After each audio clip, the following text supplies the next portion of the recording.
From the amazing studio that brought us Dishonored, we get Deathloop.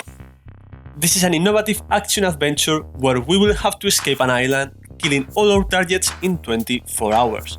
When the day ends, it starts over. When you die, it starts over. Don't worry, every run will be a little different and you will acquire new powers and clues about the location of your targets. But wait to hear about the final touch. You are not the hunter, but the prey. Another person knows about the loop and she's on the hunt to end your petty schemes. At any moment, at any time.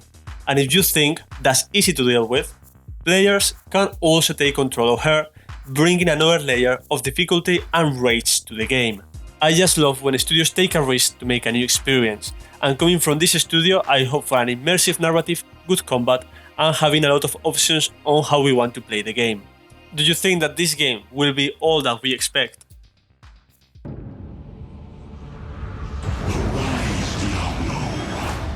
Lord of Terror.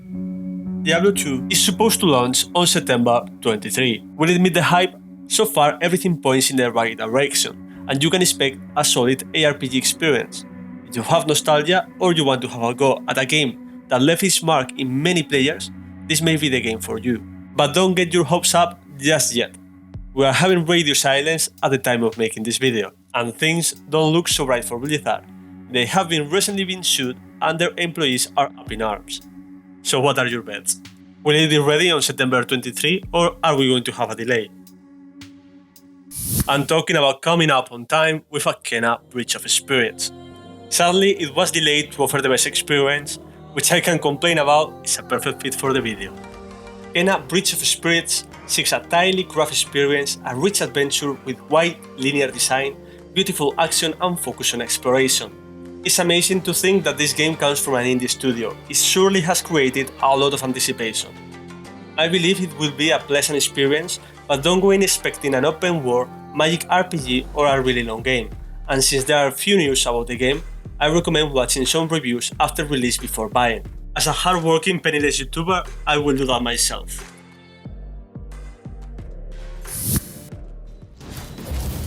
And coming from the shadows, Aragami 2. I love having indie games making the list. This one got 90% positive reviews on the previous game. You will become an Aragami, using the power of the shadows to defeat your enemies. While the previous game was focused on stealth, where you had to solve challenging scenarios, Aragami 2 takes a turn in a new direction.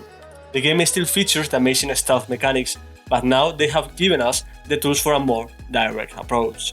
Essentially slash, punch or bite enemies to death. This second game features new mechanics, new challenges, more mobility and bigger maps compared to the previous release. While Aragami felt like a challenging game, I wonder if this new direction will make the game easier. It probably will be a really fun game, especially if you play co-op, but I still see it as a very niche game. Do you think it's worth the €35? You have probably heard of the Tales series sometime. Loved by its fans, this game has a lot of people eager to play it.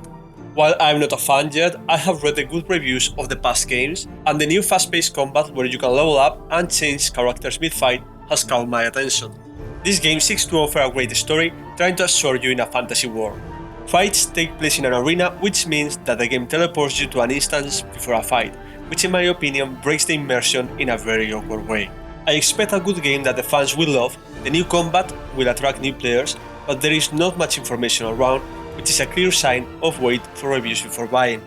Other games that didn't make the list for different reasons were New World, that was delayed to September 28th. Many of you know about this game and have played the beta, and is one that I will probably play myself. There are a ton of reviews and content out there if you are interested. Also, Pathfinder Wrath of the Righteous will come out soon at the start of September.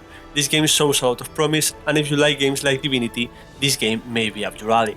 It will probably have a lot of similarities to Pathfinder Kingmaker, which has been on the market for some years, and I really recommend you to wait and read reviews before buying, since the previous game had several issues at release, which we may talk about in a different video. Subscribe for more content like this and have a nice day.